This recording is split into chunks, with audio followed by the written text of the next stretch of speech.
ఏంటి 2 రోజులకే? అవునమ్మా, 2 రోజులే 2 యుగాల్లాగా ఉన్నాయి. మీది లవ్ మ్యారేజ్ కాదు కదా, కానీ మేం ప్రేమించి పెళ్లి చేసుకున్నాం. మా మధ్య కూడా ప్రేమ ఉంది. ఆహా, అది నిజమని ఈరోజు నిరూపించు, సరేనా? ఓకే.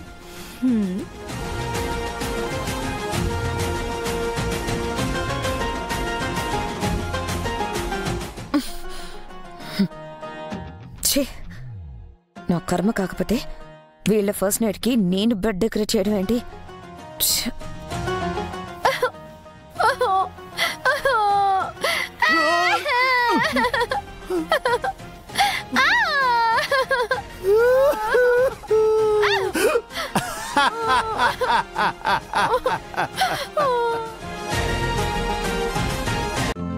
ఈ రోజే డౌన్లోడ్ చేయండి, మీ ఫేవరెట్ షోస్ చూడండి.